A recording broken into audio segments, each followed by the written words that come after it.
Hello and welcome back. We are continuing our season of Building Better Foundations. We are the Building Better Developers podcast, also the Developreneur podcast, same name. And this episode, we are continuing our interview with Dusty Gulleson, and we will start that momentarily. But first, I need to introduce myself. My name is Rob Broadhead, one of the founders of Building Better Developers, Developreneur, also the founder of RB Consulting, where we help you assess your technology, build a roadmap moving forward for success. Good thing, bad thing. Weather is so often a topic, but I'm going to go with this anyways. Recently, I was in Vegas for a week, and the weather was phenomenal. I left a cold Nashville for a warm Las Vegas. It was great walking around each night. Everything it went well. The one thing that was bad was we had one day where it just poured and poured and poured, and it was good that we missed the pouring part of it. We went out, we saw the Grand Canyon, we came back. We didn't get rained on really while we were out doing all the tours and all that. We came back, we ended up at a hotel, and we just wanted to go across the street to the other hotel. Now, I don't know how often I'm shared, but I am substantially taller than my wife. And during the rain, there was a place where I was like, all right, I'm just going to suck it up. I'm going to get a little bit of wet. And so I ran across like a stream of water going down a regular street. And like, this is like flash flood kind of stuff that you see in a desert. I survived fine and was not terribly well. As I looked back and saw what I'd left behind me, I realized that luckily my wife did not follow me, because otherwise she probably would have been swept away. It was just that kind of a thing. It took her a while to get to safety, but the good news is that she did, and we went on and had a good old time. Somebody else who is probably not likely to be swept away in a torrent of 3-inch water or something like that is my co-host. Go ahead and introduce yourself. Hey everyone, my name is Michael Malash. I'm one of the co-founders of Building Better Developers, also known as Developreneur. I'm also the founder of a software company called Envision QA, where we help businesses build smarter, stronger software with custom development and rock-solid testing. Good thing, bad thing. So thank goodness we're not in rainy season, because we have had 1 to 2 inches of rain at the farm just running down the driveway. So we've had our own rivers here, but not this time of year. So that's the good thing. Similar situation here. While Rob left town, I was stuck in Tennessee. It got really cold. We got down to 21 degrees, had to wrap everything up. And then today, I think we're like over 70 right now. It's beautiful, getting ready to probably go outside, have a glass of wine, and just enjoy the weather before we start getting cold again before the holidays. And now we are going to dive right into our conversation with Dusty and continue right where we left off. Hope you guys are ready to take some notes, because once again, this is a great interview and a couple of good nuggets that get dropped along the way. Here we go, back with Dusty. So it seems like that we talk a lot about the 80-20 rule and getting you're going to, especially when you're getting into like an MVP or version 1 of something, where you're like, let's get the things that have the most value. Let's get those done. Yeah. Let's get those out there so we can start actually benefiting from it. And then we can come back and add the other things. How do you handle the situations where you've got, because there are some things that depends on your company and your business, your line of business, stuff like that, your vertical, but there are things that 80-20 doesn't cut it. There are certain things that have to be basically, essentially have to be 100%. Sure. I think when you first start off, there's going to be 80-20. Identifying what that 20% is important. That's why we're very key on using that Moscow rule, because a lot of our clients have great ideas and they're fantastic. But at the end of the day, when you do that story, what is your honest to God outcome that you want to try to do? Well, we just need to process these 3 processes critical. Okay, then those become your must-haves. And you pair out what are the 20%.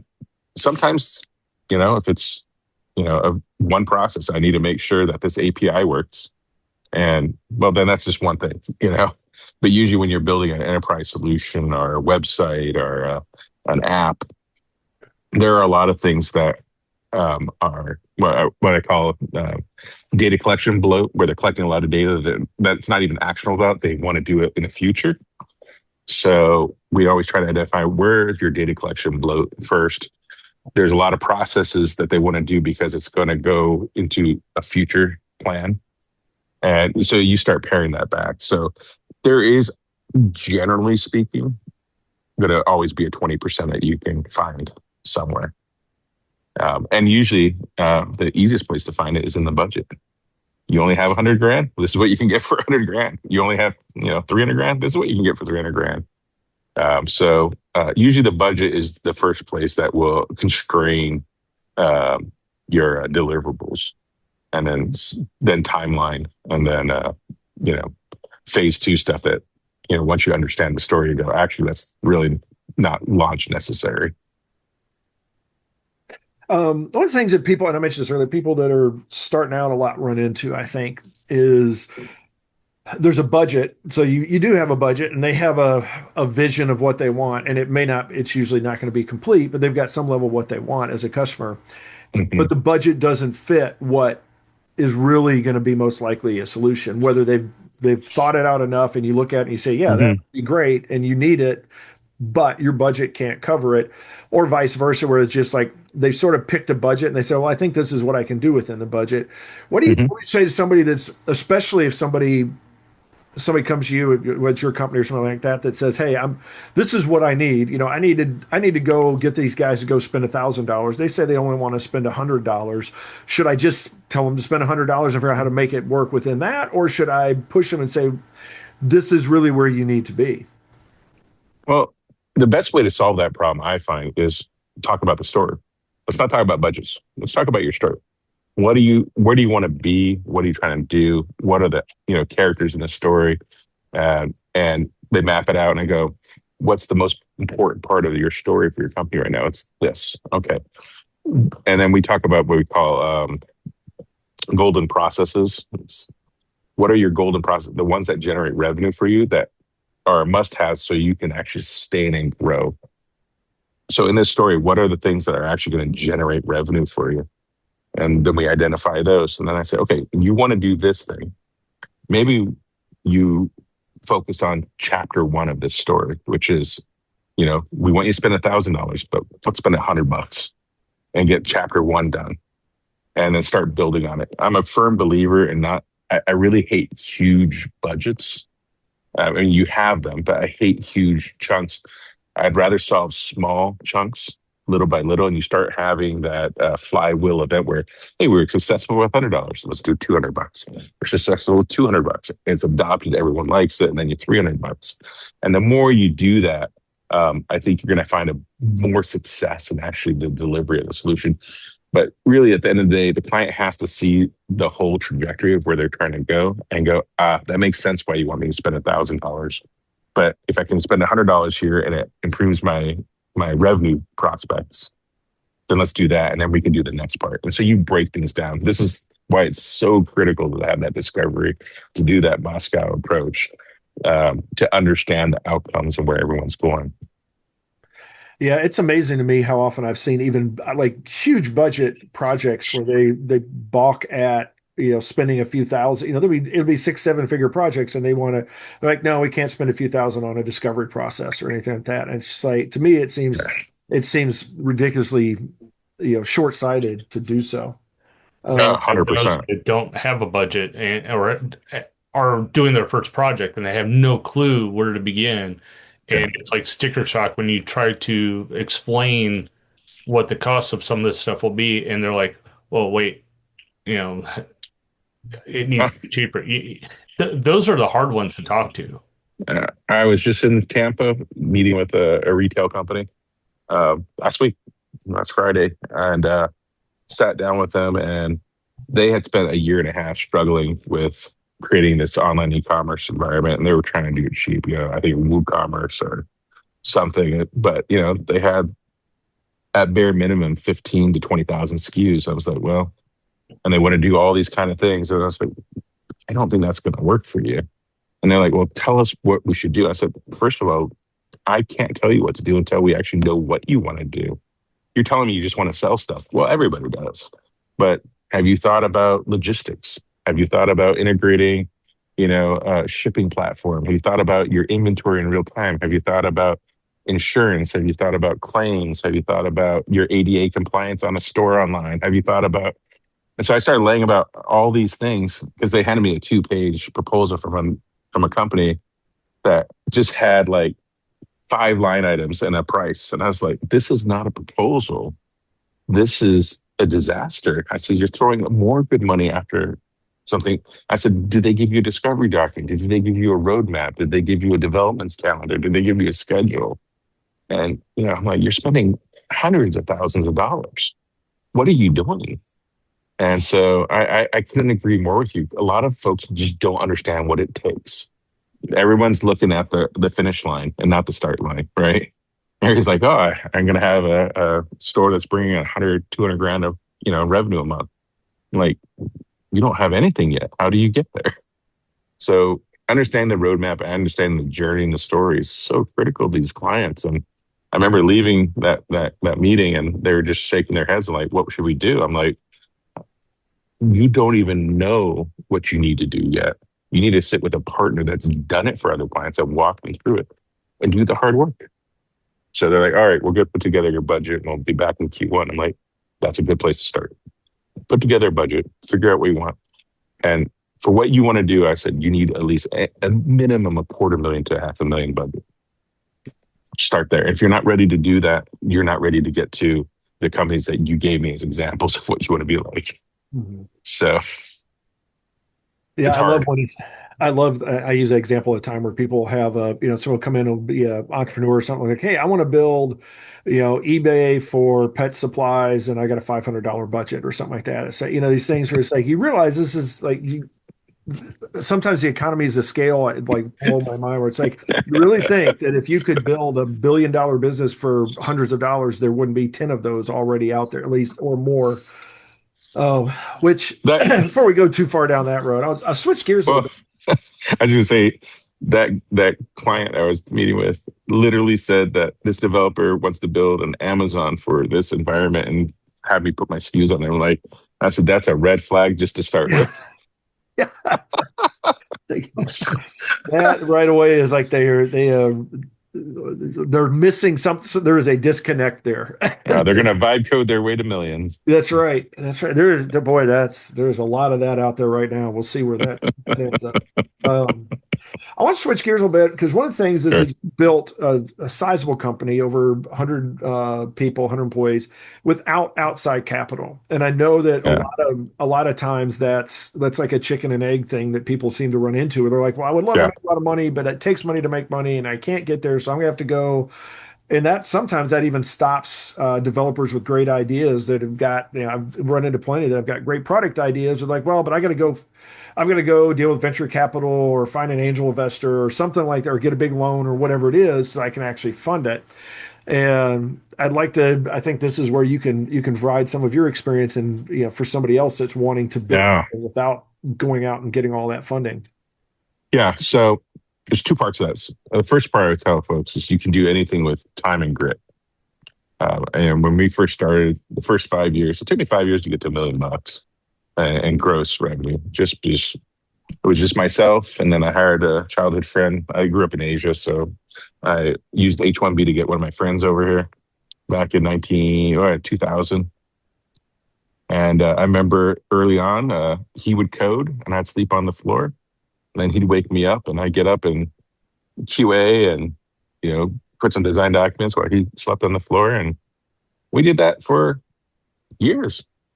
You know, during the day when he was coding, I would just grind it. I'd pick up the phone and call folks and be like, I think you need this. This is in their days when we're competing with like Vignette for CMS, and a lot of nonprofits and associations didn't have a CMS.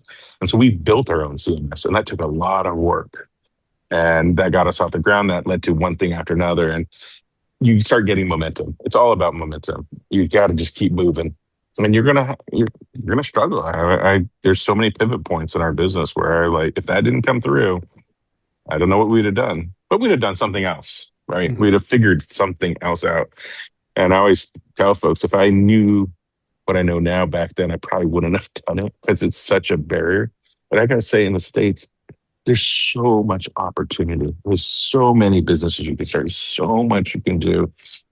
And you don't really need money. You just need the ability to find an opportunity and sell it. I lived on, for a year, I lived on checks from credit cards. That's how I paid myself. That's how I paid rent.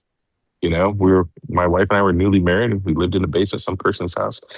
It's the classic story. You just work hard. So I would say grit, just do it. If you have a great idea, don't worry about failing. Fail as fast as you can. I mean, I know that's a cliche these days, but it means a lot. Fail and find a solution. Then, put your foot in the door and open that a little wider. The other way we grew about 2015, after we were in business for about 15 years, we grew through acquisitions.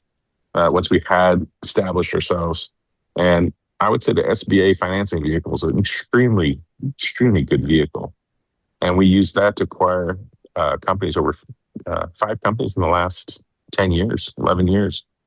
We bolt on the company, integrate it, get the revenue up. And, my job switched from actually working in the company to working on the company. And we'd find opportunities, bolt them on, and create more revenue, pay off the note, do another one. I'm in the middle of looking at another opportunity right now because there's so much out there. And it's the same thing with like house flippers, right? They go out and find some hard money, flip a house. Same kind of notion. There is money out there, but you have to execute in order for that money to work. So there is risk. I have a mortgage and some of that stuff is tied to an SBA guarantee. Well, that's fine, but I'm willing to take that risk. So we're looking at 100 plus employees now, and did it work? Yeah. And you can do it. And there are venues for cash out there. You don't have to go to a private equity. I mean, between you and me and the fence boy, I don't like private equity folks at all. I mean, they drive me crazy because they have no interest in your company. And that's why I tell folks, private equity are great as long as you know that they are a tool, but they don't care about you personally and the business and the culture and what you're trying to build. They have one thing in mind: what's their exit? And that's the only thing they care about.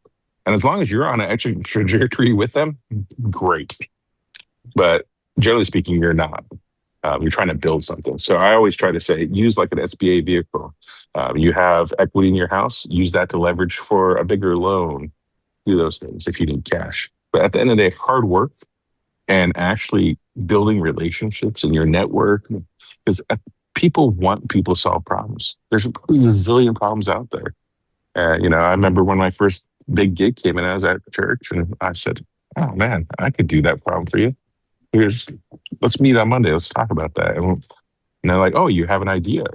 People want to be understood, and they're going to entrust people to understand and then deliver on that. Our slogan at eResources, and we're actually changing our name next year, believe it or not, but our slogan always has been strategy delivered.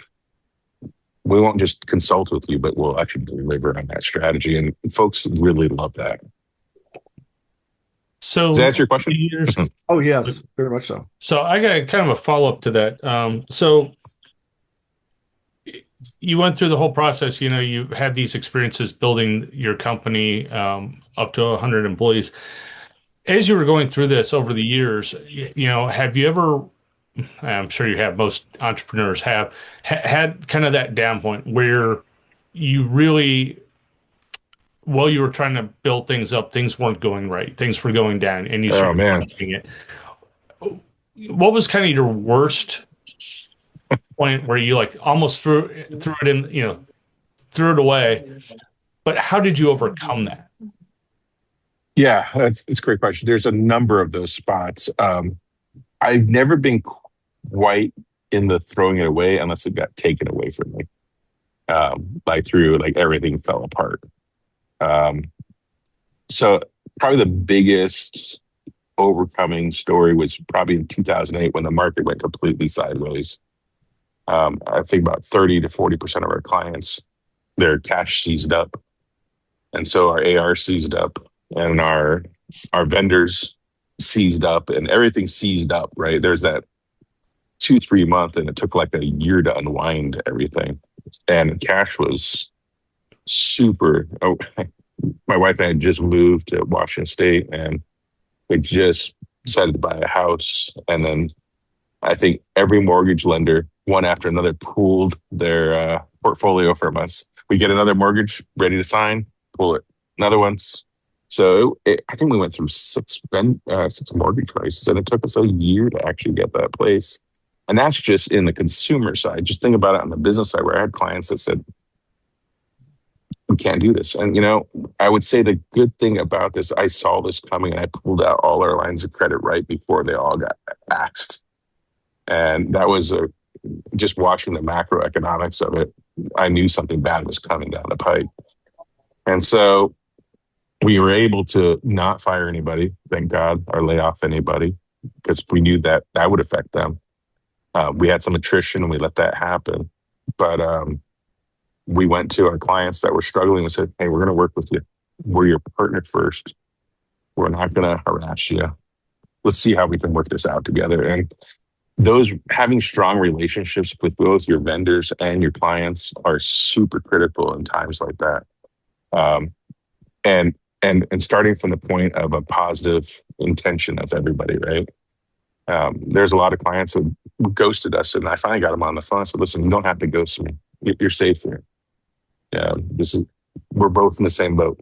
You're no worse. You're no better. We're going to work this through together. And that helped dramatically solve that.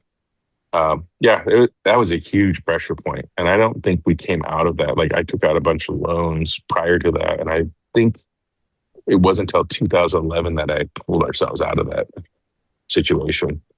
And it was just like, we'll work harder. You can't afford this? Great. We're going to discount this 20% to get you here because we know you need to have this done. And so we just discounted. We worked harder. Our team, at the end of the day, God bless our team. And we have great employees. Our average employment term is 14 years that people stay with our firm, which, we're a 26-year-old firm. There you go. We just had an employee that had his 25th anniversary with us this last week. And we're 26 years, right? So I would say, going back to that, it came down to just relationships, maintaining good relationships, great communication. Don't fear the bad thing. I always have a saying is, don't fear the monster in the closet. When you're a kid, and you're scared in your bed and you think something's in the closet, it's a little jar. I said, turn on that flashlight, open up that door, have a look in there. It's better to know how bad that P&L sheet is, how bad that AR report is, how bad that debt statement is, than not to know it. The unknown is the death of you. Knowing is better than unknowing in those situations. So yeah, I would say that 2008 was a huge pivot point. There's other times where things happen, but I said the other big one probably for you is we did 2 acquisitions within 4 months of each other. I don't recommend it. We bought 2 separate companies, 2 separate cultures, and we inherited a senior manager that was just the absolute worst. Probably the worst experience with a coworker in my lifetime. And like the day, the ink was dry on the acquisition, that person turned completely like destructive. Mm-hmm. They didn't like change. And they basically tried to undermine the whole thing. And I thought we were going to lose the acquisition value. It was a 2 million plus, small, but for a small company at the time, it's a lot. Mm-hmm. And the hardest thing I had to do is I felt threatened that if I got rid of this person, that we'd lose a chunk of our business from all the people that they held the hands of. But I basically said, well, it's better to know what's going to happen. Can't live this way.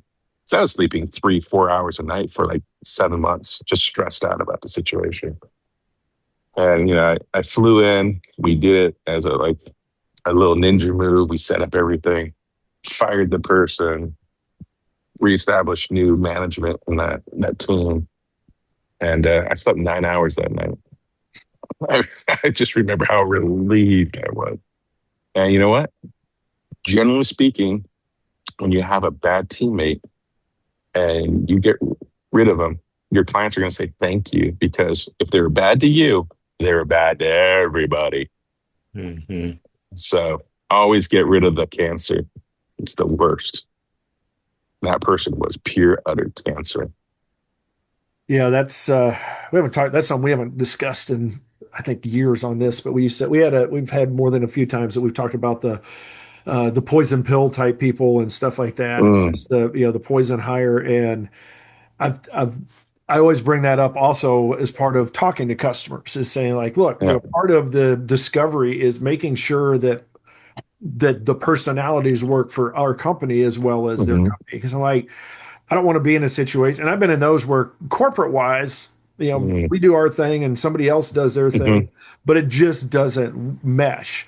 Yeah. And they've ended up being really bad engagements where it's just like, look, you eventually get to a point where you're like, look, we just need to part ways. It's like nothing personal, but like Hmm.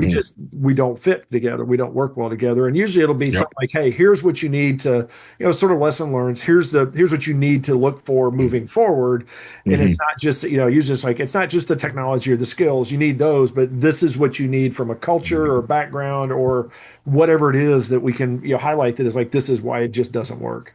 It's pretty surprising how much of like digital consulting and any technology, there's a fair amount of business consulting that just happens. There's coaching that happens from it. And I always tell folks, when you go through a story approach, you're going to find out that the technology that you're looking to solve your problem is really a small percentage of the problem. The problem is, again, you go back to the three P's. It's people, and then processes, and then platforms in that order. And the biggest problem is usually folks that don't know what their mission, how they're part of the story. And once they understand it and you help them understand it, you're coaching the leadership to, hey, you need to communicate with them. This is their job response. And you start going through all this business consulting. And the next thing you know, you're doing a little bit of HR, you're doing a little bit of business, you're doing a little bit of coaching. And it's funny, my daughter said, "Why don't you get your MBA?" I'm like, I already got multiple MBAs. I don't need one. I totally understand. Yeah, it's funny because before fractional really became a thing, I mean, it's been around for a long time, but before it became like a well-known phrase or anything like that, as somebody Hmm. when I first heard about a fractional CIO or CTO, whichever it was they talked about at the time, I was like, they described what it was, and it's exactly what you described. It's like you're coming in, Hmm. you're consulting, you're providing. It's not just technology; it's about the people, it's about the processes, it's about the Correct. looking forward and looking back, and just so much in Yeah. there.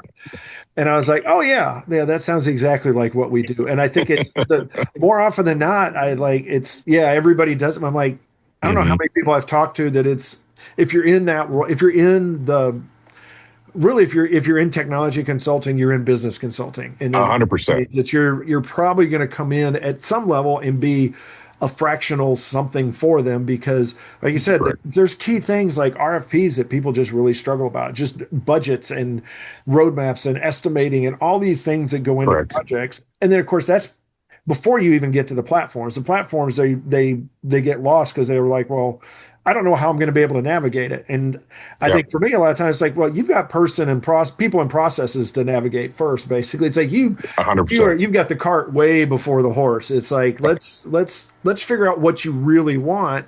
And for Hmm. so many, I think that's as I've gone more and more into my career, I think that's as much, if not more, why software projects fail is really because the business was never held to like put their thing. They didn't really understand what they wanted, and nobody on Yep. the technology side said, "Wait, we're just going to build what you ask," as opposed to let's Yep. solve a problem. Let's understand the problem and solve that. Yeah, I think that's a big differentiator. If I was talking to someone that's starting off in their business, like you said, in consulting or software or developing whatever, I'd say you will grow faster if you focus on the people and processes first than building the solution. Building the solution is not as important as understanding the problem, understanding how they got from point A to point B, and re-engineering that because people want to be heard. People want to be understood, and being heard is part of being people. Being understood is part of the processes, and the platform really is the outcome of understanding those well and accommodating that.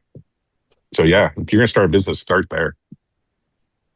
So we are pushing our time, and I appreciate it has flown by. This has been great conversation now, and you've brought up a lot of great points. So for those that are out there, they're in the audience, they're like, yeah, this sounds like somebody or a company that we'd really want to work with. What's the best way for them to get a hold of you?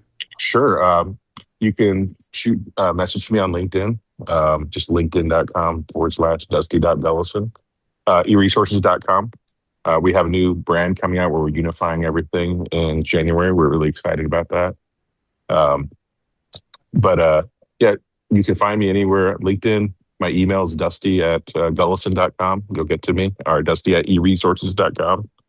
Um, I'm quick to respond to anything that you have. I'd love to work with you. I love solving problems. It's fun. Enjoy it. I agree 100%. Well, thank you so much for your time. Appreciate you hanging out with us for a little bit. Yeah, absolutely. And yeah, so I think we will wrap this one up. We usually have with our video side, our YouTube side, we have sort of like a little Mhm. bonus, section and stuff like that. So Sure. I think for this, it's like, what would be one thing you would recommend? And this is, I know this is like a big thing, but maybe like, so let's say that somebody's getting started out, they've got a little side hustle. Think of yourself back when you're laying on the floor and hustling your butt off to get the business Yeah. started. Like, what is one thing that you would say that you would love to be able to say to yourself when you're like in the midst of that and struggling through it? Yeah. When I was in ninth grade, I didn't have very many friends. I had a tough time making friends. It was awkward just coming out of middle school. My dad gave me a book because my dad is a big reader and he thinks books solve problems, and they do. So he gave me a book by Dale Carnegie, How to Win Friends and Influence People. And I find a lot of technicians or developers, people that are starting out, they don't know how to relate to people very well. And learning how to relate to people and ask questions and show interest and understand folks, not just to say the words, but truly go, I want to understand where this person is coming from, is going to be the most effective way to start your business and grow your business. Because if you don't know how to have a conversation with someone, you don't know how to pull out the information that you need or understand where they're going or what they want to do, you're not going to be that successful. And I remember at that point when I figured that out and how to engage people, it really changed my whole trajectory in life because I was able now to actually have conversations that were of value that actually went to the root of issues. And so that would be my first recommendation. And if you know how to talk to people really well, you know how to do that, it's great. I would just keep on developing that skill set because people love empathy and people deserve that empathy, especially if you're going to do a good job. Excellent. I think that is, I agree 100%. I think that is a great way to start. And it comes down to you're solving problems. But the first part of solving the problems is you have to be able to get somebody to talk about the problem. And then it's amazing the floodgates that open sometimes once you get that going, when they feel like they're being heard and they feel like, all right, now somebody's going to actually solve my problem or help me with this, Yep, then it does make a huge difference. absolutely. All right. Well, thanks so much. And we will let you get on with your day. We'll have links in the show notes for all of this kind of good stuff and for everybody that's listening. And we will send you, it'll probably be about, I think we're in about 2, 3 weeks out, something like that. I think this may hit right before Christmas. If not, it'll be right after because we do Christmas specials that week. But right around mid to either, I guess I put us either mid, late-ish December or early January, we'll have these out. But I'll send you links for those, for both of them as they come out. So feel free to share them around wherever you want. And Absolutely. Will do. use them however you want to. Thanks so much. And if there's anything that I can do for you, then definitely just feel to Yeah, reach out. I don't know that I've likewise. got you on LinkedIn. I'll make sure I add you out there as well because love to just wherever we can help people solve problems, we're happy to point people in the right directions. Likewise. Hey, I appreciate it very much. All right. Thanks a lot. Have a good one, Dusty. You too. Pleasure, Dustin. Bye.